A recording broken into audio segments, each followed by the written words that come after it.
Hello guys, this is Krishna and I'm going to tell you how to read, how to study, how to analyze geography in a common language, in a layman style.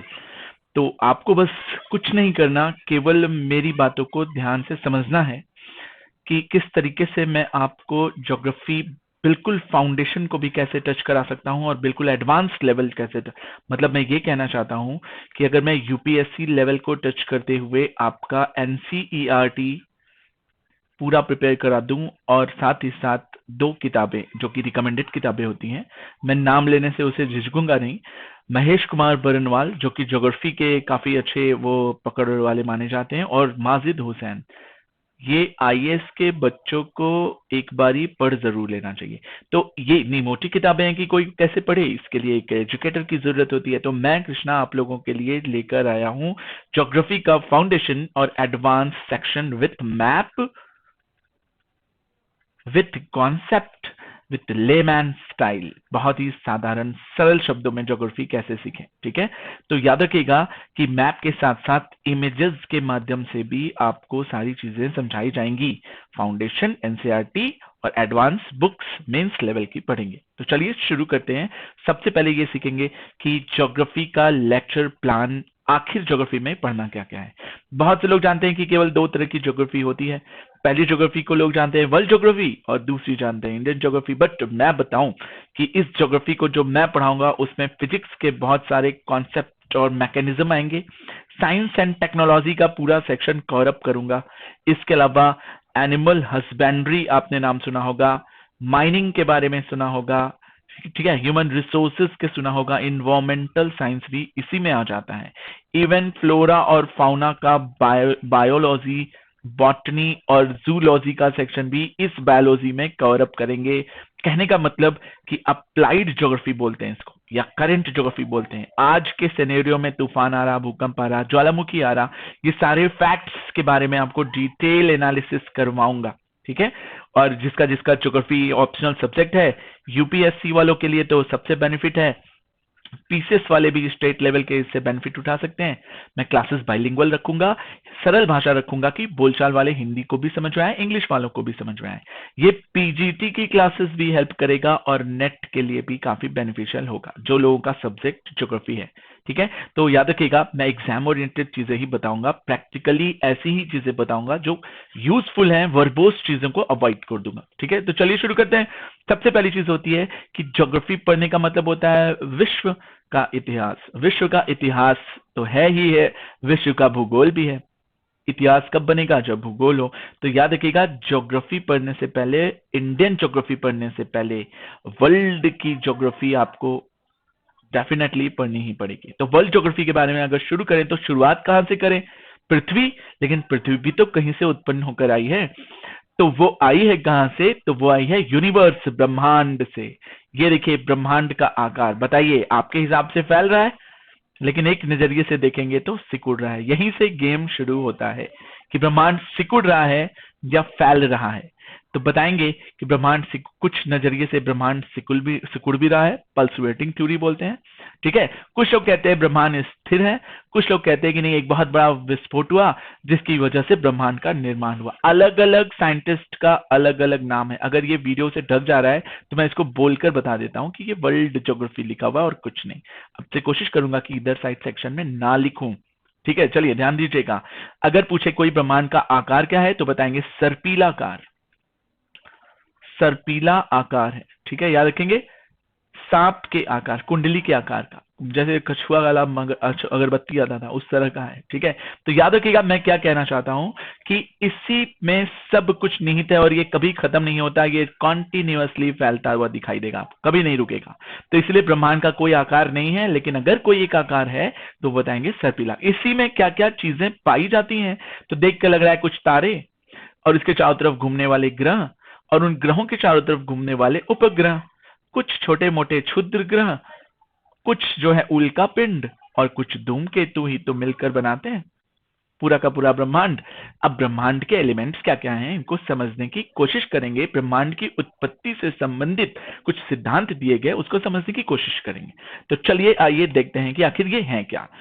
देखिए मैंने कहा था terminologies Hindi और English दोनों में रखूंगा, और हाँ मेरी थोड़ी स्पीड के साथ आपको कंपैटिबल होना पड़ेगा क्योंकि कोर्स बहुत लंबा है। पूरी कोशिश करूंगा कि धीरे ही चलूं, बट वार्म अप क्लास है इसलिए थोड़ा सा जल्दी और पॉइंट्स की चीजें बताऊंगा। ठीक है, ध्यान से समझिएगा। कॉस्मिक बॉडीज जो होती हैं, ठीक है, याद रखिएगा, कॉस्मिक बॉडीज यही 7 चीजें पाई जाती हैं। जैसे मैं कहूं कि एक तारा है जिसमें हाइड्रोजन और हीलियम पाया जाता है, ऐसे ही 1000 तारे, लाख तारे मिलकर क्या बनाते हैं? कॉन्स्टिलेशन, तारामंडल, तारा समूह। यही ढेर सारे हजारों लाखों कॉन्स्टिलेशंस मिलकर क्या बनाते हैं? गैलेक्सी। और यही सारी लाखों गैलेक्सी मिलकर क्या बनाती है? यूनिवर्स। अब आप इमेजिन करते रहिए कि कितना बड़ा ब्रह्मांड हो सकता है जब एक तारा सूरज इतना बड़ा होता है। हर एक तारे का अपना एक सोलर सिस्टम होता है।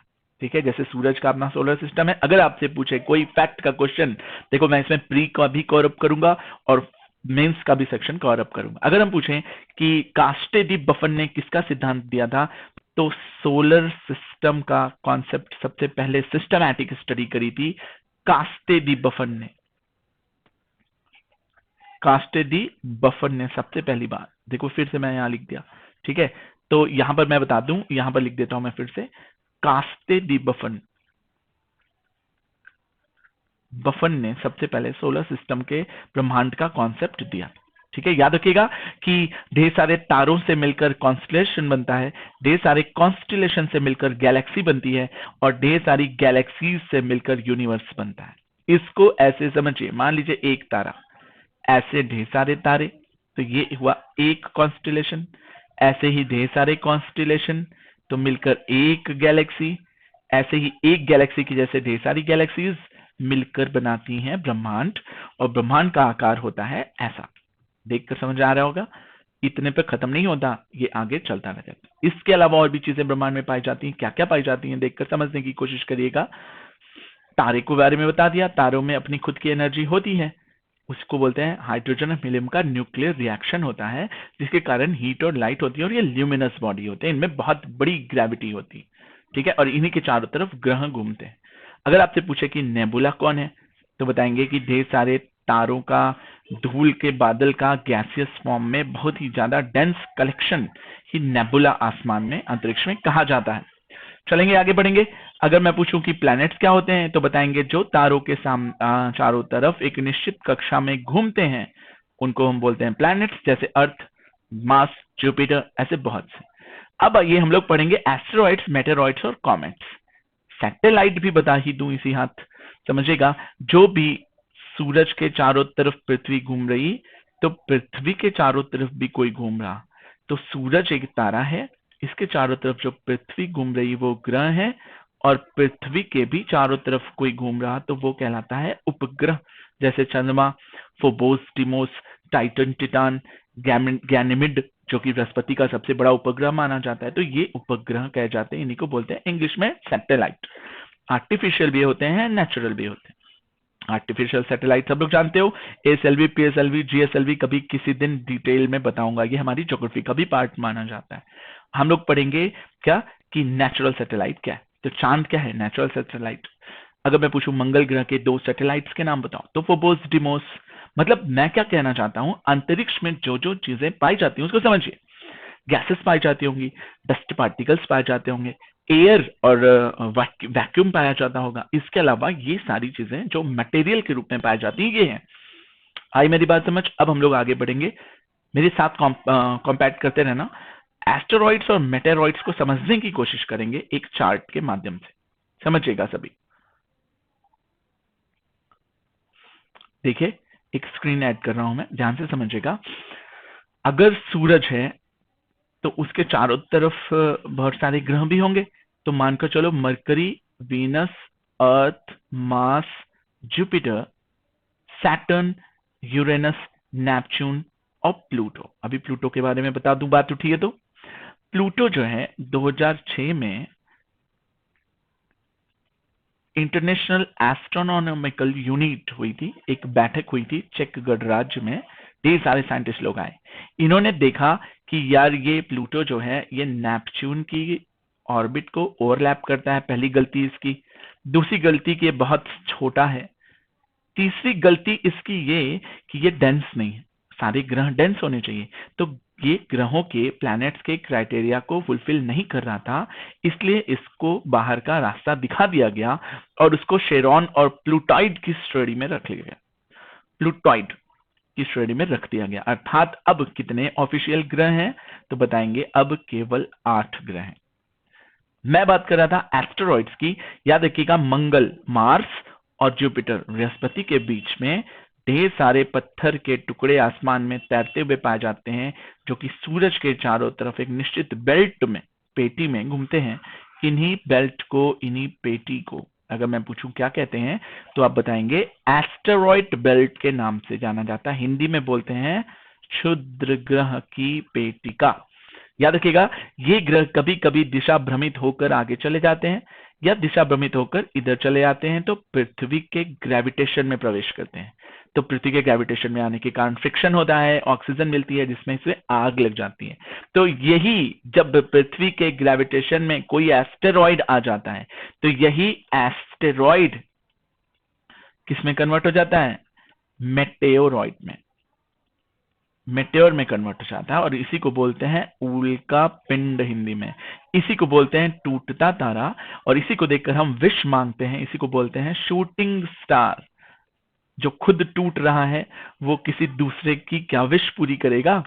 लेकिन फिर भी खैर चलिए, ऐसा हम इसको शूटिंग स्टार कहते हैं। क्यों जलता हुआ टूटता हुआ दिखता है? जब कभी भी पृथ्वी के वायुमंडल में आओगे तो ऑक्सीजन मिलेगा, ऑक्सीजन से एक फ्रिक्शन पैदा होती है जिसकी वजह से वो जलता हुआ। कोशिश ये रहती है पृथ्वी के वायुमंडल की कि कोई भी चीज पृथ्वी पर गिरकर उसके तबाह ना करे, उसको मैं रास्ते में ही खत्म कर दूं। तो पृथ्वी का एटमॉस्फेयर क्या करता है? उसको रास्ते में ही खत्म कर देता है। कभी कभी गिर गई तो गड्ढा हो जाएगा, झील बनेगी, भूकंप आएगा, तो हो सकता है कि ज्वालामुखी आ जाए, हो सकता है लैंडस्लाइड हो जाए, बहुत भारी नुकसान हो सकता है। जैसे लोनार की झील महाराष्ट्र में जो है वो किसका एग्जाम्पल है? वो उल्का पिंड के गिरने से बनी हुई है। ठीक है, याद रखिएगा। उल्काश कई जगहों पर साइंस एक्सप्रेस चलती है, पता करना सब लोग कि साइंस एक्सप्रेस कहाँ चलती है। ये आपको उसमें उल्का पिंड देखने को भी मिल सकता है। तो एस्टेरॉइड ही जो कि मार्स और जुपिटर के बीच पाए जाते हैं वो मेटेरॉइड्स बन जाते हैं। ठीक है, एस्टेरॉइड ही मेटेरॉइड बन जाते हैं जब वो पृथ्वी पर गिर रहे होते हैं। अब समझो, प्लूटो के बारे में बताया और जुपिटर के बारे में भी सुन लो। जुपिटर सबसे बड़ा ग्रह है, इसके बड़े बड़े उपग्रह होते हैं। और आपसे अगर ये क्वेश्चन कोई पूछ दे कि भैया एस्टेरॉइड बेल्ट्स ये मार्स और जुपिटर के बीच में ही क्यों पाई जाती है, तो इसकी ग्रेविटेशन इतनी ज्यादा होती है कि इसने ढेर सारे ग्रहों को अपनी तरफ खींचा, उपग्रहों को और ढेर सारे पत्थरों को। लेकिन इसने अपनी तरफ खींचने के बाद इसकी पावर सूरज की पावर के कंपैरिजन में कम पड़ गई जुपिटर की। तो इसी वजह से ये सूरज के चारों तरफ गुलाम बनकर घूमने लगे। इस कारण से मार्स और जुपिटर के बीच में ही ये बेल्ट पाई जाती। बाकी किसी दिन किसी ग्रहों के डिटेल्स करूंगा, बट आज का टॉपिक मेरा यूनिवर्स है, जिस वजह से मैं आपको केवल एस्टेरॉइड्स और मेटेरॉइड्स के बारे में बता रहा। एक वर्ड और रह जाता है, कॉमेट। इसकी हिंदी अगर मैं पूछूं, बताऊं, तो इसकी हिंदी होती है धूमकेतु। याद रखिएगा, सूरज के चारों तरफ चक्कर लगाते हैं। हेली नाम का धूमकेतु हर 76 साल बाद वापस आता है। ये बिल्कुल क्वामा के आकार का होता है। सूरज के अपोजिट दिशा में इसकी खतरनाक जहरीली गैस और धूल के बादल की पूंछ होती। ठीक है, आई मेरी बात समझ? धूमकेतु क्या होता है, एक आइडिया लगा? Is that clear everybody?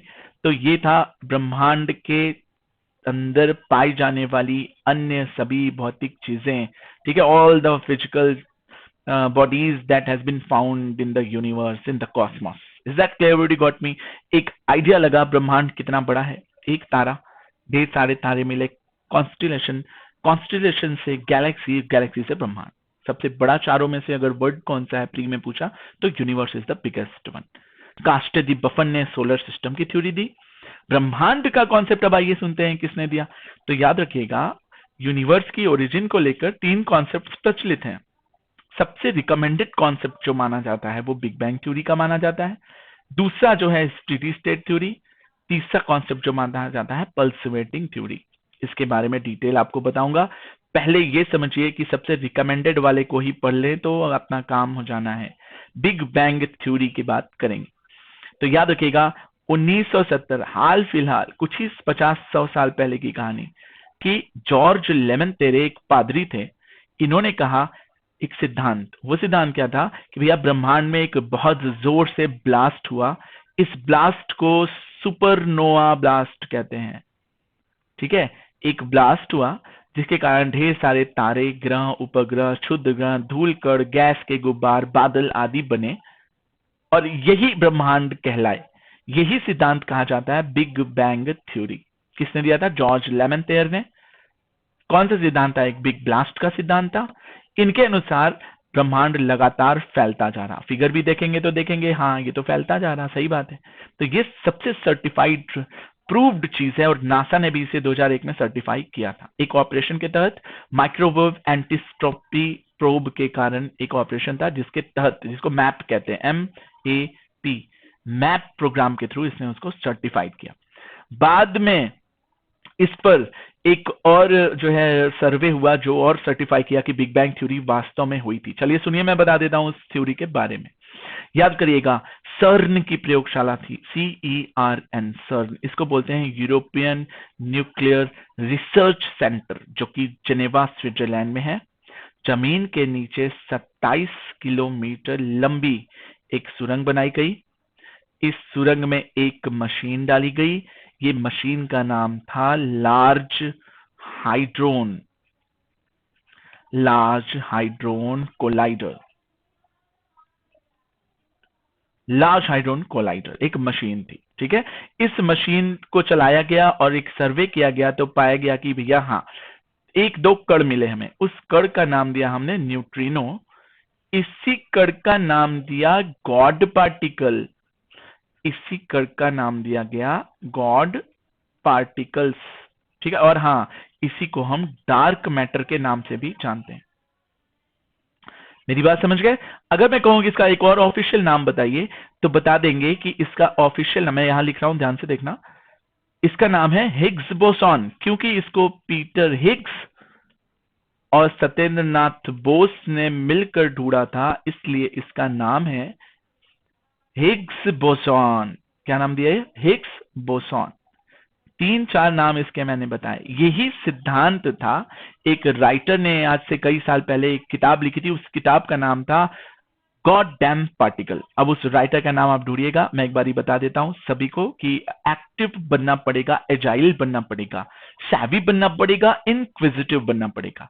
क्योंकि टीचर जब लेक्चर देता है तो इसका यह मतलब होता है कि वो कुछ चीजें सिखाना चाहता है। आप वो चीज सीखते हो और उस पर एक्सप्लोर करते हो कि नहीं, कि केवल सुनने से चीजें आएंगी। मैं जैसा चाहता हूं वैसा समझिए। एक टीचर जो है अगर किसी चीज पर लेक्चर दे रहा तो उसके लेक्चर सुन लो, कॉन्सेप्ट क्लियर होता है, इंटरेस्ट आता है। उसके बाद उससे रिलेटेड, उससे कंसर्न्ड बुक पढ़ो। बुक पढ़कर और कॉन्सेप्ट क्लियर होगा, कुछ जगहों पर कॉन्सेप्ट फंसेगा। उसके तीसरे स्टेप में आप टीचर के साथ फिर आते हो, वो टॉपिक दोबारा छेड़ते हो और उससे फिर आपके काउंटर क्वेश्चंस को टीचर आपको सेटिस्फाई करने की कोशिश करता है। तो वही टारगेट मेरा भी होगा। लेकिन आज ये एक लेक्चरेट क्लास है जिसमें मैं केवल लेक्चर दे रहा हूं। कभी किसी दिन आप लोग के सामने लाइव आऊंगा और डिटेल उसके बारे में बताऊंगा। आगे चलिए देखते हैं बिग बैंग थ्योरी से संबंधित कुछ और बातें। बिग बैंग थ्योरी में सबसे बड़ा एलिमेंट जो बनता है वो बनता है स्टार्स, जिसे बोलते हैं तारा। ये एक तरह की ल्यूमिनस बॉडी होती है। ल्यूमिनस बॉडी क्या होती है?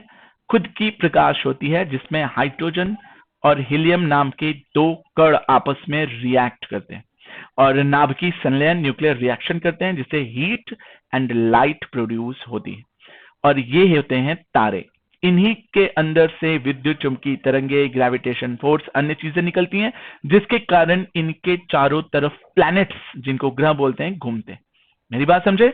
प्लैनेट्स और स्टार्स में अगर हम डिफरेंस पूछें तो बताएंगे कि प्लैनेट्स होते हैं नॉन ल्यूमिनस बॉडी और स्टार्स होते हैं ल्यूमिनस बॉडी। मेरी बात यहां तक समझ में आई? तो चलिए आगे बढ़ते हैं और अगले स्लॉट पर ध्यान देते हैं। भैया तारे की एक उम्र होती है। अगर तारा नीले रंग का चमक रहा, अगर तारा हरे रंग का चमक रहा, तो इसका यह मतलब होता है कि इसके अंदर अभी हाइड्रोजन और हीलियम बहुत अधिक मात्रा में भरा हुआ है। लेकिन जैसे ही हम आगे बढ़ते हैं इसके अंदर की फ्यूल खत्म होना शुरू होती है, तो ये अपना रंग बदलते हुए पीला, नारंगी और लाल जलने लगता है। इसका सिंबल होता है कि अब उस तारे की उम्र घट रही और ये तारा धीरे धीरे बड़ा होने लगता है। छोटा नहीं, बड़ा। ऐसा क्यों होता है, इस कॉन्सेप्ट को समझिएगा। जब कभी भी किसी तारे के अंदर हाइड्रोजन और हीलियम केंद्र में खत्म होता है तो केंद्र सिकुड़ता है। कारण उसके पीछे है कि हाइड्रोजन हीलियम जलकर, कोई भी चीज जलती है तो कार्बन में बदल जाती है, और यही कार्बन आगे चलकर हैवी मेटल्स में बदल जाते हैं। ये हैवी मेटल्स सिकुड़ना शुरू करते हैं, इनकी डेंसिटी बहुत ज्यादा हो जाती है, जिसके कारण इनके अंदर से विद्युत चुंबकीय तरंगे, ग्रेविटेशन, अन्य चीजें निकलती हैं। लेकिन केंद्र सिकुड़ रहा, पेरिफेरल क्रस्ट वाला पोर्शन फैल रहा, और ये अनशेपलेस इधर से उधर किसी भी तरह से फैलना शुरू कर जाता है, अमीबा जैसा, शेपलेस। देखिए बिल्कुल अमीबा जैसा फिगर बना। इसी तारे को, जो कि मरने की कगार पर पहुंच चुका है, मृत्यु की अवस्था में, उसी अवस्था को लाल दानव के नाम से जाना जाता है। लाल क्यों? क्योंकि इसकी एनर्जी खत्म हो गई। दानव क्यों? क्योंकि इसका आकार बहुत बड़ा हो जाता है। इसी को इंग्लिश में बोलते हैं रेड जाइंट। मतलब कोई एक सिंपल तारा जब मरने की कगार पर होता है तो वो रेड जाइंट में बदल जाता है। मेरी बात समझ आई? और यही रेड जाइंट लास्ट में एक स्टेज के बाद फुल ब्लास्ट मारता है। इस ब्लास्ट को बोलते हैं सुपरनोवा ब्लास्ट। इसमें बहुत ही ज्यादा हीट, लाइट, वेव्स और रेज निकलती हैं, खतरनाक तरह की। और इसी के ब्लास्ट के बाद फाइनली क्या होता है समझिएगा, इस ब्लास्ट के बाद ये एक सेक्शन छोटा वाला बचा रह जाता है, अगल बगल के क्रस्ट में टूट कर हट जाते हैं। अब ये छोटा तारा, जो कि शुरू में इतना बड़ा तारा था, बाद में और बड़ा हुआ, अब ब्लास्ट से ये किनारे वाला पोर्शन टूट गया और उसके बाद छोटा सा पोर्शन बचा, ये पोर्शन, और ये व्हाइट कलर का बचता है, इसीलिए इसको श्वेत बोलते हैं। क्योंकि ये छोटा हो गया इसलिए इसको बौना या श्वेत वामन के नाम से जाना जाता है। दानव ना होकर अब ये वामन हो गए, ठीक है। और ये देखिए, इसी को बोलते हैं व्हाइट ड्वार्फ। इसकी ग्रेविटी इतनी ज्यादा बढ़ जाती है, इवन ये लाइट को भी अपने पास से आगे जाने नहीं देता, एब्जॉर्ब कर लेता है। एब्जॉर्ब करने के कारण ही ये ब्लैक होल जैसा दिखाई देता है, जिसको ब्लैक ड्वार्फ या फिर ब्लैक होल कृष्ण छिद्रिका के नाम से जानते हैं। मेरी बात समझ आई? फिर से सुन लो एक बार, सब लोग समझने की कोशिश करो। एक तारा है, इसकी एनर्जी खत्म हुई, ये एक शेपलेसली बड़ा हो गया, रेड जाइंट में बदल गया। एक ब्लास्ट हुआ, सुपरनोवा ब्लास्ट। सुपरनोवा ब्लास्ट के बाद एक तारे का केंद्र बचा केवल, इसको न्यूट्रिनो तारा भी कह सकते हो, पल्सर तारा भी कह सकते हो। इसकी ग्रेविटी बढ़ी, इसी न्यूट्रिनो को ही हम व्हाइट ड्वार्फ के नाम से जानते हैं। इसकी ग्रेविटी बढ़ने के कारण ही ये ब्लैक होल में कन्वर्ट हो जाता है। मेरी बात समझ आई? और क्या आपको एक क्वेश्चन पूछना चाहिए था मुझसे, क्या सर सारे तारे ब्लास्ट होकर ब्लैक होल में बदलते? नहीं। तो चंद्रशेखर एक वैज्ञानिक थे, एस चंद्रशेखर, उन्होंने कहा कि नहीं, उसकी एक लिमिट है। अगर वो तारा सूरज से 1/4 है मास ऑफ द सन, तब जाकर ही वो ब्लैक होल में बदलेगा। अगर वो सूरज से छोटा तारा है, ठीक है, तो वो कभी भी ब्लैक होल में कन्वर्ट नहीं होगा। वो केवल न्यूट्रिनो तारे में या न्यूट्रॉन तारे में कन्वर्ट होकर या पल्सर तारे में कन्वर्ट होकर ही वो रह जाएगा। तो ब्लैक होल केवल वही तारा बनता है जो सूरज से लगभग 1.5 गुना बड़ा है, जिसको हम एक चंद्रशेखर सीमा कहते हैं, 1.4 ms के नाम से जाना जाता है। क्या मेरी बात सभी को समझ में आई? आगे बढ़ूं। ये था तारे का जन्म। लेकिन अब समझो, ये तो मृत्यु हो गई ना तारे की। लेकिन जब ब्लैक होल होता है तो ये आसपास के कणों, चीजों को अपनी तरफ खींच के फिर से ये बड़ा होना शुरू करता है। फिर से इसमें हाइड्रोजन और हीलियम आता है और वापस एक नए तारे का रूप ले लेता है। एक तारा मरकर वापस नया ब्लैक होल से एक तारा बन गया, तो इसी को तारे का चक्रण, the circle of the star, तारे का चक्रण के नाम से जाना जाता है। Is that clear? Everybody got me? सभी को बात समझ में आई? सारे टर्मिनोलॉजीज बाइलिंगुअल रख रहा हूं, कहानी सरल भाषा में है, लेमैन स्टाइल में, इसलिए लैंग्वेज मैटर नहीं होनी चाहिए। चलिए आगे बढ़ते हैं। अब आइए कुछ फैक्ट्स, जो कि अभी तक जो कॉन्सेप्ट दे रहा था ये तो आपके एक्सप्लोर करने का कॉन्सेप्ट था, मेंस में लिखने का कॉन्सेप्ट था। अब क्या प्री में भी तो क्वालिफाई करना है, तो इस क्लास से 1 नंबर का तो क्वेश्चन उठा लो। तो चलो समझना सब लोग कि अगर हम पूछें कि अगर मेरी गैलेक्सी कौन सी थी, दुग्ध मेखला थी, दुग्ध मेखला गैलेक्सी थी, ठीक है। इसी को मिल्की वे गैलेक्सी कहते हैं, इसी ब्रह्मांड के बिल्कुल केंद्र में कहते हैं लोग की है। तो इसी के जैसी एक और गैलेक्सी हमारे अगल बगल में भी है, तो उस गैलेक्सी का नाम पूछता है कि भैया मिल्की वे गैलेक्सी के अलावा भी कोई गैलेक्सी है, तो बताएंगे एंड्रोमेडा गैलेक्सी। अगर पूछें कि बिल्कुल केंद्र में क्या है, तो लोग कहते हैं सूरज, तो बिल्कुल गलत है। मिल्की वे गैलेक्सी के पाथ पर सूरज है, लेकिन बिल्कुल केंद्र में एक तारा है, ठीक है, उसका नाम है बल्ज तारा। उसी को आंख कहते हैं, गैलेक्सी की आंख, ठीक है, इसको बोलते हैं बल्ज तारा। मेरी बात समझ। अगर आपसे पूछे कि भैया सूरज से भी बड़ा कोई तारा हो सकता है, तो बहुत से हैं, तो एक दो नाम बताओ, तो बताएंगे कि सीरस स्टार को ही डॉग स्टार कहते हैं, जो सूरज से लगभग 2 गुना ज्यादा बड़ा है। बताओ ये ब्लैक होल में बदलेगा कि नहीं? तो यस, डेफिनेटली बदलेगा, ठीक है। तो मेरी बात समझने की कोशिश करिए। एक और क्वेश्चन कभी कभी आपसे फैक्ट का पूछता है कि भैया सूरज के अलावा भी और कोई ऐसा तारा है जिस पर पृथ्वी की रोशनी सूरज से लगभग लगभग आसपास पहुंचती है, तो बताएंगे हाँ, अल्फा प्रॉक्सिमा सेंचुरी करके एक तारा है जो सूरज के बिल्कुल नियरेस्ट तारा है। आपसे कभी कभी ये क्वेश्चन पूछ सकता है कि भैया ओरियन क्या है, ग्रेट बियर क्या है, अर्शा मेजर अर्शा माइनर क्या है। चलो ये बता दो कि लियो क्या है, जेमिनी क्या है, कैंसर क्या है, कैप्रिकॉन क्या है, वर्गो क्या है। तो बताएंगे ये सारे तारों के कलेक्शंस होते हैं, जिसको हम बोलते हैं कॉन्स्टिलेशन राशियां। याद रखेंगे, इसी को जोडियक साइन के नाम से भी जाना जाता है। स्पीड ज्यादा लग रही है? आप जब लाइव रहोगे तो आपसे इंटरेक्शन रखते हुए ऐसी आज मेरी लेक्चर क्लास सुन लो, कभी किसी दिन लाइव सुनना, तो शायद इंटरेक्शन के समय में स्पीड आपके साथ में कॉम्पैटिबल बना दूं। चलें आगे बढ़ें। तो और भी कुछ चीजें मैं अपनी तरफ से जोड़ना चाहूंगा। आप लोगों को ये सब चीजें पता होनी चाहिए, क्योंकि ज्योग्राफी एक ऐसा सब्जेक्ट है जो आपके माइंड को ब्रॉड करता है। तो कुछ फैक्ट्स भी जानिए। चलिए 5 फैक्ट्स मैं अपनी तरफ से बताता हूं। पहला क्वेश्चन ज्योग्राफी से रिलेटेड कि इनके पिता कौन थे, तो 2 पिता होते हैं, ठीक है, याद रखिएगा। इनके सिस्टमैटिक स्टडी करने वाले पिता हैं इरेटोस्थनीज।